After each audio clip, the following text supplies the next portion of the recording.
다 같이 기도하시겠습니다. 하늘에 계셔서 저희를 사랑하시는 하나님 아버지, 일주일 동안 아버지께서 우리에게 맡기신 일을 충실히 행하고 이제 이 안식의 시간이 다가와서 세상 모든 것 생각 다 내려놓습니다.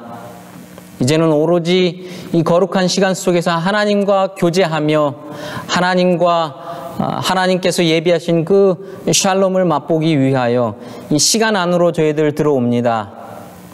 이 시간 속에서 저희들 만나주시고 어루만져 주시옵소서.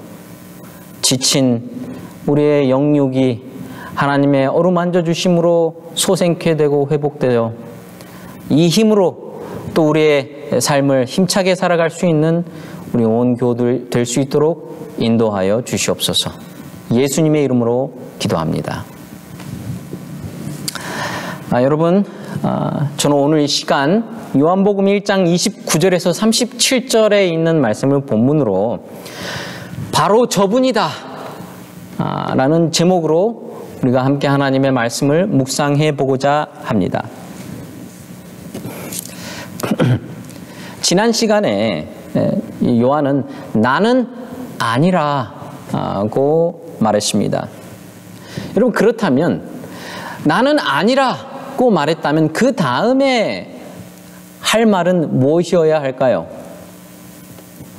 그것은 바로 나는 아니지만 바로 저분이다 라고 말하는 것이 그 다음에 순서로 생각하면 할 말일 것입니다. 바로 이것이 오늘 본문의 핵심입니다. 그래서 저는 오늘 이 본문 이 설교의 제목을 바로 저분이다 라고 한 것입니다. 지난 시간 이 설교의 제목은 나는 아니다. 오늘은 나는 아니지만 바로 저분이다 라는 의미인 것입니다. 한마디로 오늘 설교의 핵심은 바로 저분, 즉 예수님은 어떤 분이신가, 바로 이것이 오늘 본문의 핵심이라고 할 수 있습니다. 그런데 이제 오늘 본문을 보시면 침례 요한이 바로 저분인 그 예수님을 어떻게 설명하고 있냐면, 첫째로 29절에 기록된 것처럼 하나님의 어린 양, 세상 죄를 지고 가는 하나님의 어린 양으로 설명하고 있고요. 두 번째로는 34절에 하나님의 아들로 그 예수님을 증거하고 있습니다. 바로 이것이 오늘 본문의 핵심이라고 할 수 있습니다. 오늘 본문 요한복음 1장 29절은 이렇게 말합니다. 이튿날 요한이 예수께서 자기에게 나오심을 보고 이르되 보라, 세상 죄를 지고 가는 하나님의 어린 양이로다. 여러분, 이 말은 굉장히 유명한 말입니다. 요한복음을 보시면 항상 요한복음에 등장하는 세상은 늘 하나님을 적대하는 세력을 의미합니다. 그러나 요한은 이 세상을 부정해야 할 대상이 아니고 오히려 예수님을 통해서 이 세상의 모든 죄를 짊어가야 할 대상이라고 설명하고 있는 것입니다. 왜 침례 요한은 예수님을 세상 죄를 지고 가는 하나님의 어린 양이라고 표현하고 있을까요? 지난 시간에 우리가 묵상했듯이 사람들은 침례 요한에게 무엇을 물었습니까? 내가 혹시 그리스도냐? 내가 혹시 엘리야냐? 그것도 아니면 내가 혹시 바로 그 선지자냐? 근데 여러분, 이 모든 질문들은 한마디로 뭘 의미합니까? 침례 요한 당신이 그들의 삶의 문제를 해결해 줄 수 있는 바로 그 사람이냐 하는 그러한 질문이었습니다. 엘리야처럼 갈멜산에서와 같은 큰 승리를 가져다 줄 사람이 바로 당신이냐? 아니면 모세와 같이 그들의 필요를 채우기 위해서 만나와 메추라기를 주고 반석에서 터져 나오는 물을 주는 그러한 지도자이냐? 그러나 요한이 소개하는 예수님은 그들이 생각하는 그런 분이 아니라 어떤 분이라는 것입니까? 세상 죄를 지고 가는 하나님의 어린 양이다라는 것입니다. 무슨 말일까요? 너희들에게 필요한 것은 엘리야로서의 그리스도, 선지자로서의 그리스도, 모세 같은 그리스도가 아니라 십자가에 피 흘려 돌아가실 어린 양으로서의 그리스도가 너희들에게 가장 필요하다라는 말입니다. 너희들에게 지금 가장 필요한 것은 너희들의 삶의 문제를 해결해 줄 어떤 슈퍼맨 같은 사람이 아니라 너희의 죄를 대속할 대속자가 필요하다라는 의미입니다. 방금 읽은 이 말씀을 보시면 세상 죄를 지고 간다라고 표현하고 있습니다. 이 지고 간다 하면은 지게가 떠오릅니다. 이 지고 간다라는 말의 헬라어 원어가 아이로라는 단어가 쓰였는데요. 이 말은 제거하다, 없이 하다라는 뜻입니다. 그러니까 죄를 짊어지고 나간다라는 의미가 아니고 세상 죄를 지고 간다라는 말의 의미는 세상의 죄를 예수님의 것으로 받아들임으로써 그 죄를 없이 하다, 그 죄를 제거하다라는 뜻입니다. 즉 세상 죄를 짊어짐으로 없애는 것입니다. 여러분 이것이 중요합니다. 이 아이로, 짊어지다, 이 아이로라는 단어, 이 헬라어가 요한복음에 또 다른 한 군데 쓰인 곳이 있습니다. 바로 요한복음 19장에 쓰였는데요. 거기 보시면 요한복음 19장에 보시면 예수님이 빌라도에게 재판을 받는 그러한 장면이 나옵니다. 그때 사람들이 빌라도에게 예수님을 죽이라고 외칩니다. 그러면서 뭐라고 말하냐면 없이 하소서 그를 십자가에 못 박으소서, 이렇게 사람들이 외칩니다. 그런데요, 방금 여기서 사람들이 예수님을 향해서 없이 하소서라고 외쳤는데 바로 여기 없이 하소서라는 단어가 헬라어 원문에 뭐라고 쓰였냐면 아이로라는 단어가 쓰였습니다. 즉 유대인들은 예수님이 자기들의 죄를 없이 하기 위해 오신 줄도 모르고 그들의 죄를 지고 가는, 세상 죄를 지고 가는 하나님의 어린 양, 그들의 죄를 없이 하게 하는 하나님의 어린 양으로서 이 세상에 오셨는데 유대인들은 그것을 전혀 깨닫지 못하고 인식하지 못하고 오히려 그들의 죄를 없이 하러 오신 예수님을 없애달라고 외치고 있다라는 것입니다. 여러분 이 얼마나 기가 막힌 아이러니입니까? 이 얼마나 역설입니까? 예수님은 세상의 죄를 없애시는 분이신데 세상은 예수님을 없애고 싶어 한다라는 거예요.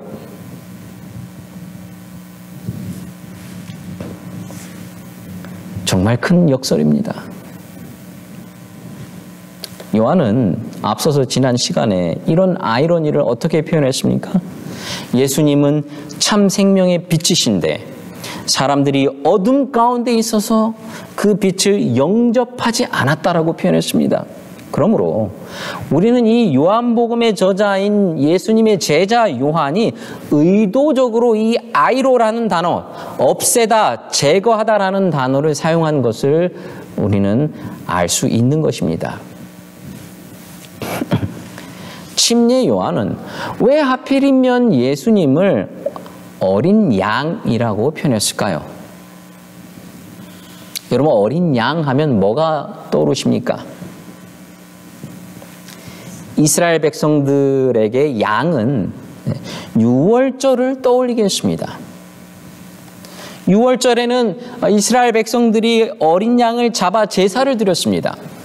출애굽 때 마지막 10번째 재앙이 벌어지기 전날 어린 양을 잡아서 그 피를 그 집 문설주와 인방에 바르면 애굽을 뒤엎은 그 죽음의 신이 가다가 그 집을 유월했습니다.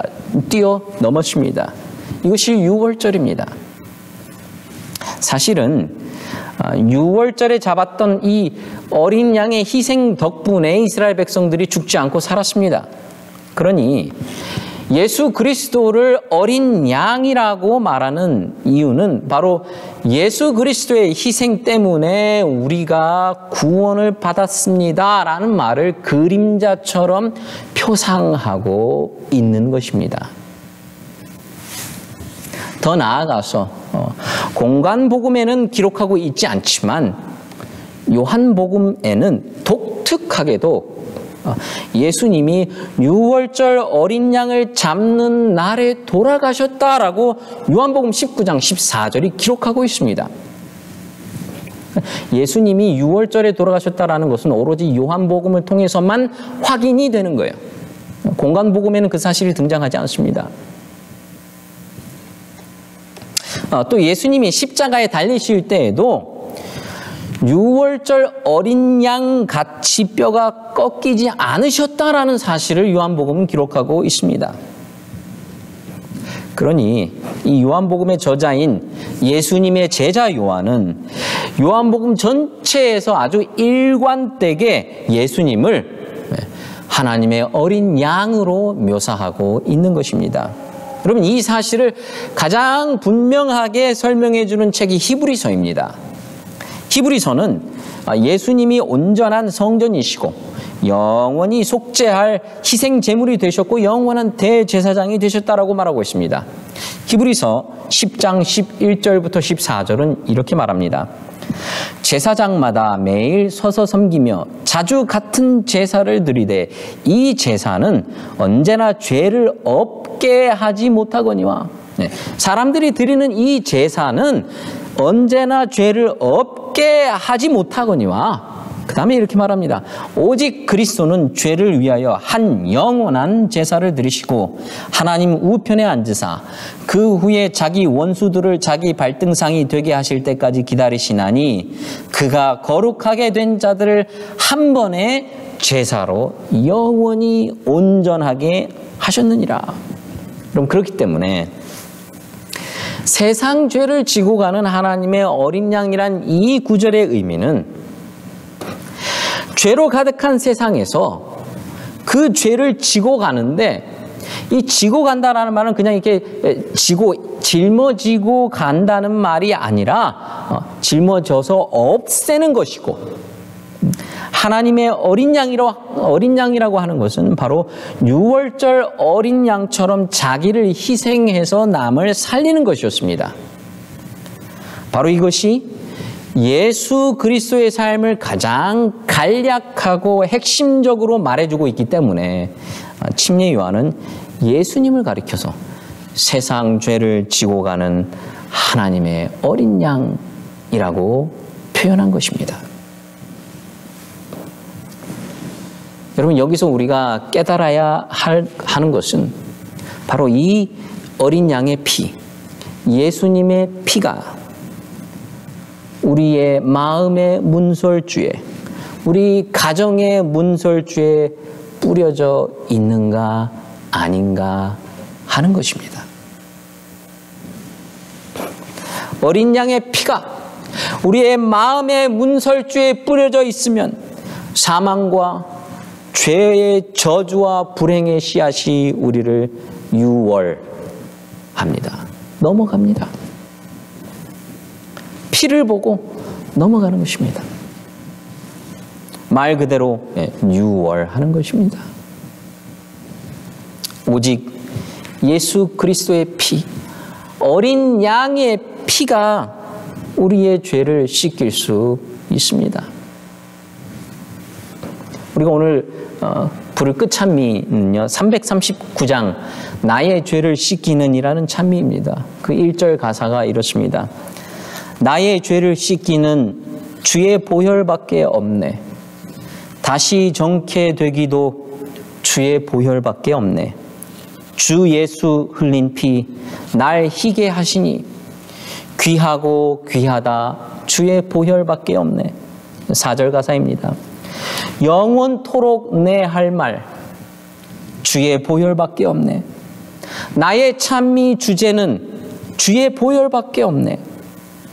주 예수 흘린 피 날 희게 하시니 귀하고 귀하다 주의 보혈밖에 없네. 여러분, 우리가 예수님을 믿으면 제일 먼저 해야 할 일이 무엇일까요? 이 어린 양의 피를 우리의 심령에 뿌리는 작업이 필요합니다. 이 작업이 없으면 엘리야로서의 그리스도, 선지자로서의 그리스도도 다 쓸데없습니다. 문제는 우리가 살다 보면 이 예수님의 피를 잊어버리기가 쉽다라는 것입니다. 예수님의 피를 잊어버리고 내 힘으로 살겠다고 발버둥 칠 때가 많다는 거예요.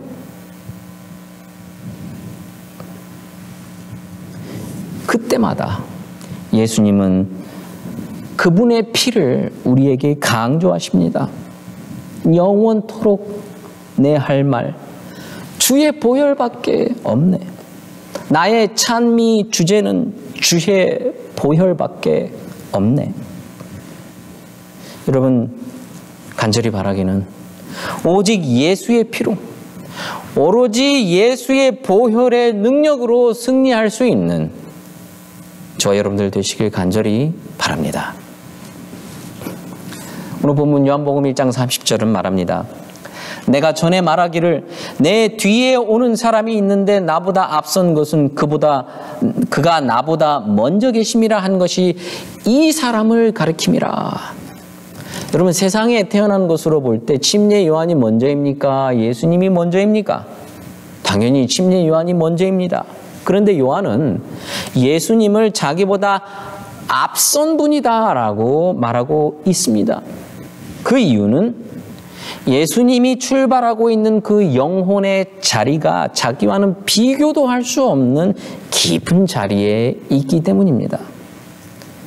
그러면 세상에서 성숙한 사람이란 어떤 사람이냐면 3살 어린 아이에게라도 배우려는 마음을 가진 사람입니다. 침례 요한은 바로 이 얘기를 하고 있는 것입니다. 나보다 앞선 분이 있다고 했는데 그분이 바로 이분입니다. 지난주에 우리가 묵상한 내용에서 침례 요한은 나는 아니다 그랬잖아요. 근데 지금 침례 요한은 명확하게 나는 아니다, 그런데 바로 이분이야 라고 말해주고 있는 것입니다.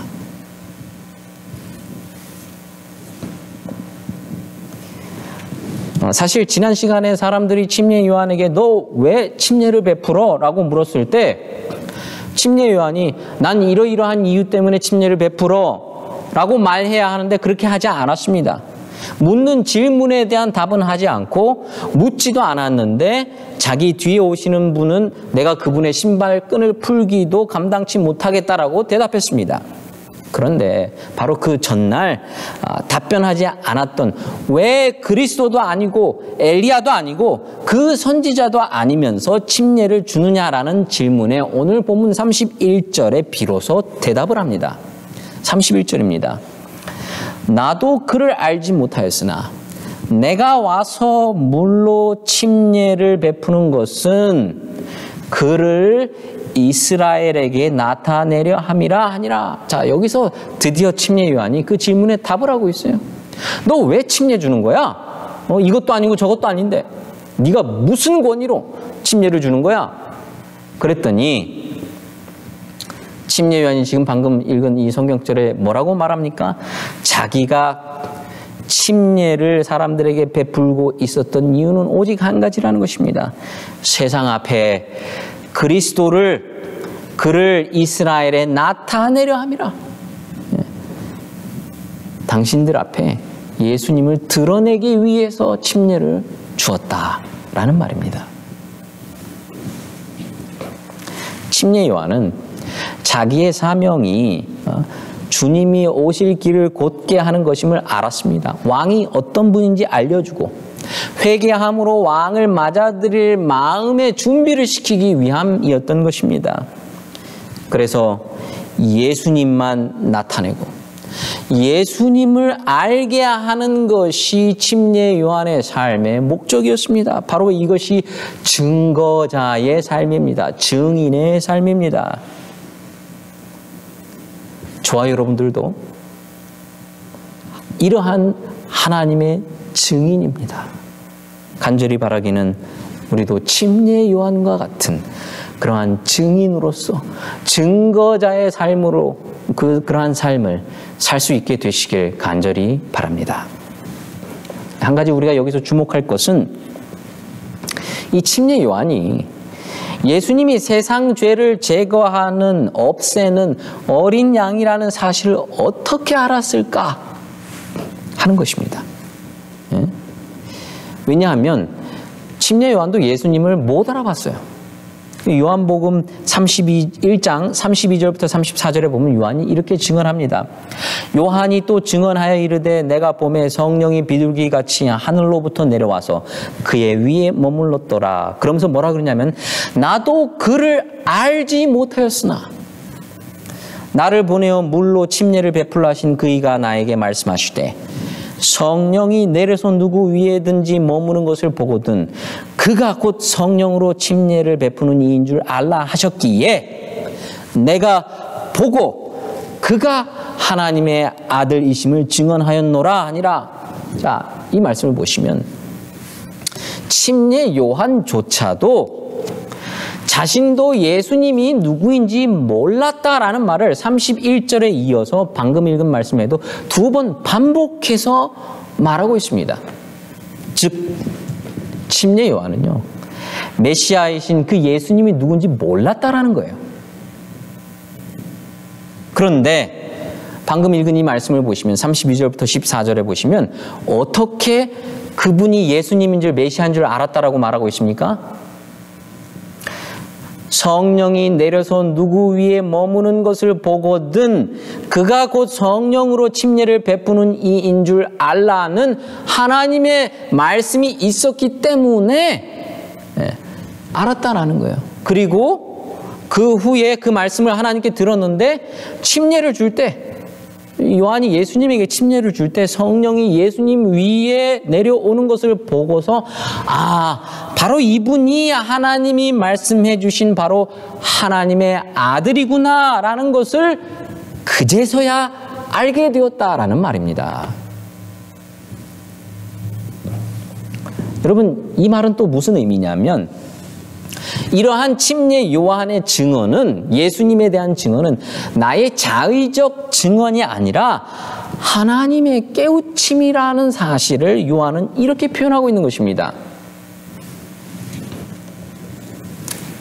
침례 요한은 하나님에게 성령이 예수님 위에 내려서 머무는 것을 보거든 그가 곧 성령으로 침례를 베푸는 이인 줄 알라는 그 말씀을 하나님께 들었습니다. 그걸 기록하고 있습니다. 여러분 많은 사람들이요 성령을 생각할 때 성령과 연관된 성령 받았을 때 나타나는 현상을 떠올릴 때가 많습니다.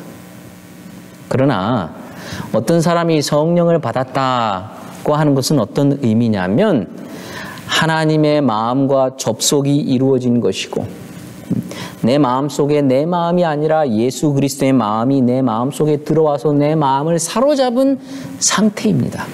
어떤 가시적인 현상이 아니고.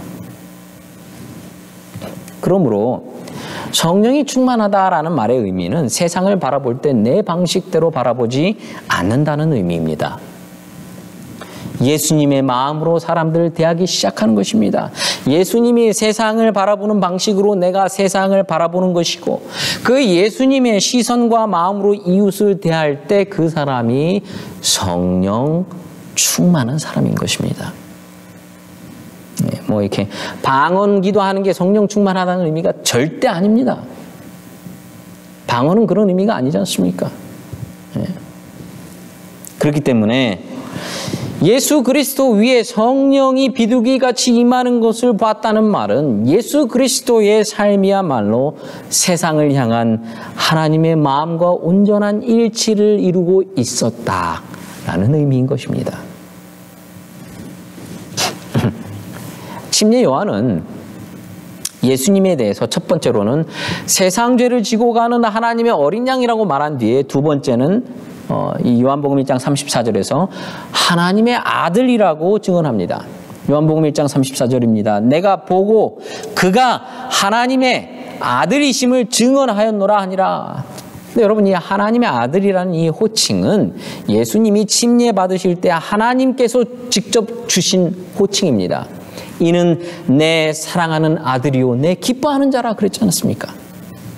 결국 이 말은 예수님이 그들이 기다리던 메시아다라는 말입니다.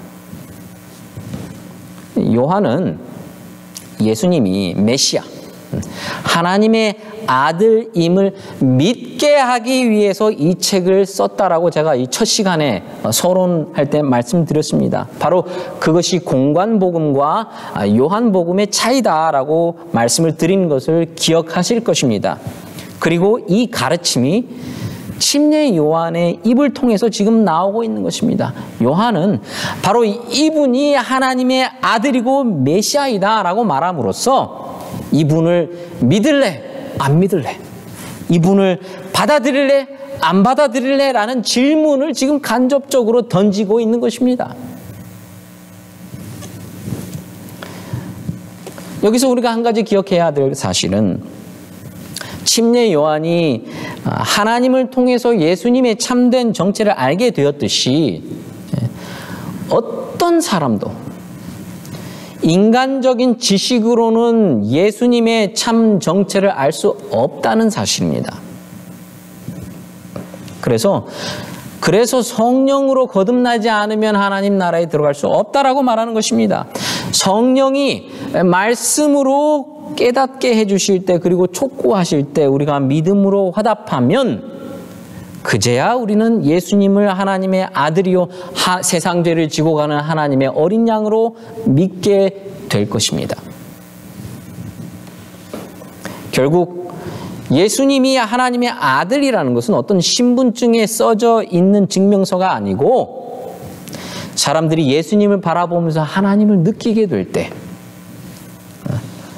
예수님을 바라보면서 하나님 저분의 마음씀을 통해서 우리들이 나를 넘어서는, 또 타자들의 세계를 넘어서는 절대적인 정신을 만난 것입니다. 이 경험을 표현한 것이 바로 하나님의 아들이란 말에 담겨져 있는 의미입니다. 예수님이 살았던 삶의 모습이 하나님의 마음과 온전한 일치를 이룬 것을 보고 사람들이 즉각적으로 느끼게 되는 것은 바로 저분이 하늘이 보내신 분이시구나라는 것을 깨닫는 이 경험의 표현, 그게 바로 하나님의 아들이 내포하고 있는 의미인 것입니다. 침례 요한도 바로 그렇게 증언하고 있습니다. 요한복음 1장 35절에서 36절은 말합니다.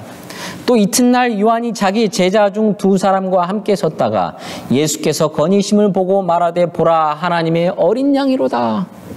요한은 똑같이 계속해서 이 말을 반복하고 있습니다.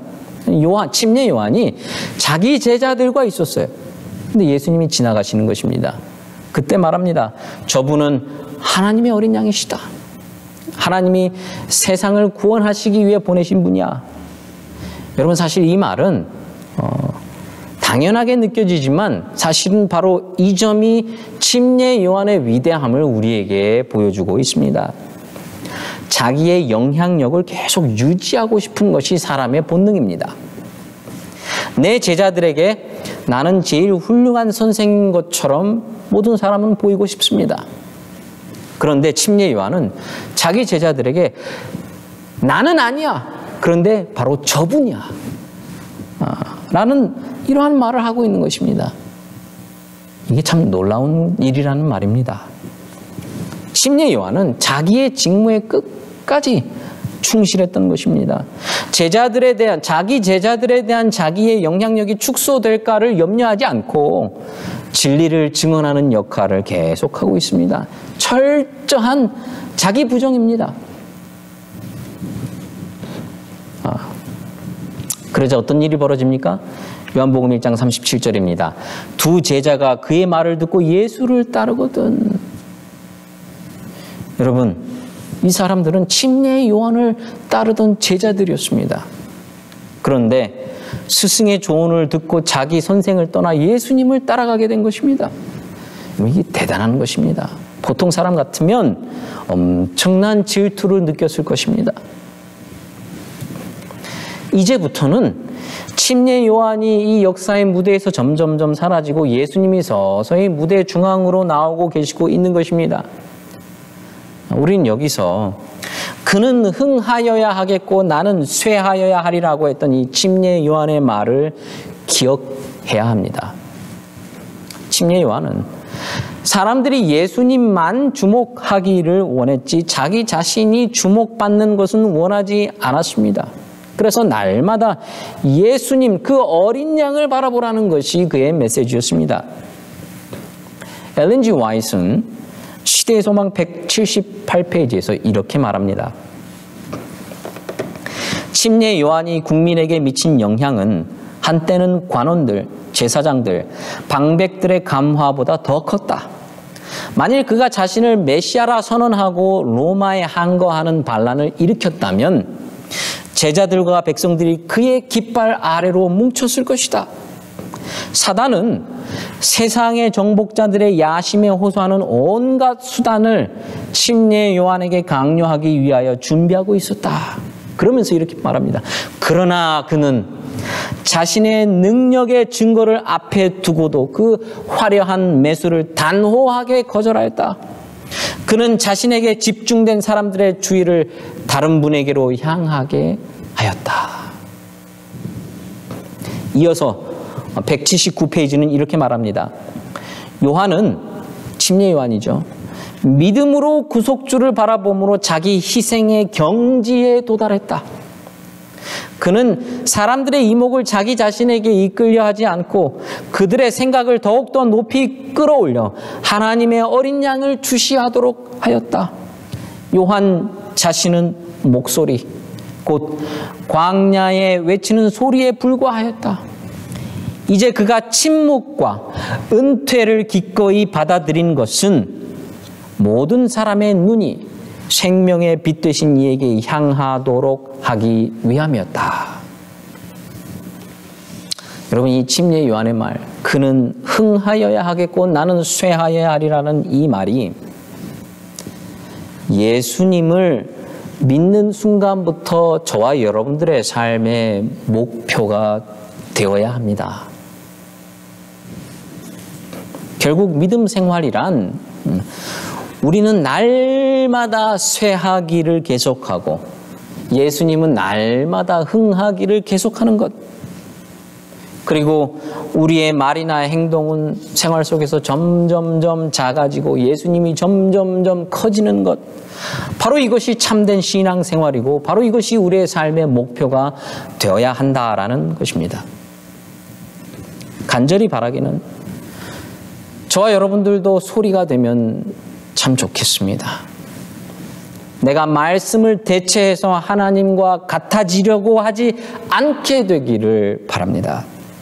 하나님의 기준이 아니라 내 기준이, 하나님의 인정이 아니라 사람들의 인정이 내 삶의 방식과 말을 결정할 때 우리는 이미 소리가 아니라 말씀이 되어버린 것입니다.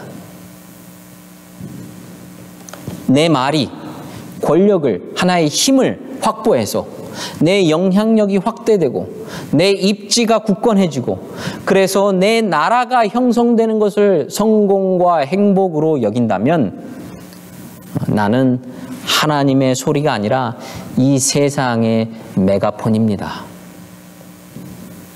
이 세상의 메가폰은 메시지가 무엇이냐 보다는 얼마나 비싼지, 얼마나 듣기 좋은지, 얼마나 즐겁게 하는지에 따라 그 가치가 결정됩니다. 여러분, 이러한 세상에서 우리의 존재 그 자체가 하나님의 말씀을 보여주고 하나님의 말씀을 만지게 해주고 들려주는 소리의 삶이 되시길 간절히 바랍니다. 지금도 세상은 침례 요한에게 물었듯이 우리에게 묻습니다. 당신은 누구입니까? 도대체 누구인데 그렇게 삽니까? 여러분, 이 질문에 어떻게 대답하시겠습니까? 무엇이 오늘의 내 정체를 결정하고 있습니까? 어떤 직함으로 나를 소개하는 것을 가장 나다운 것으로 생각하십니까? 하나님의 아들, 나를 위해 죽으신 세상 죄를 지고 가는 하나님의 어린 양, 그 예수님의 자녀, 그 하나님의 백성, 이것이 저와 여러분들의 이름이 되기를 간절히 바랍니다. 그리고 우리 존재의 소리를 통해서 그 예수님의 정체가 밝히 이 세상에 드러나게 되시길 간절히 바라며 오늘 말씀을 드립니다.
다 같이 기도하시겠습니다.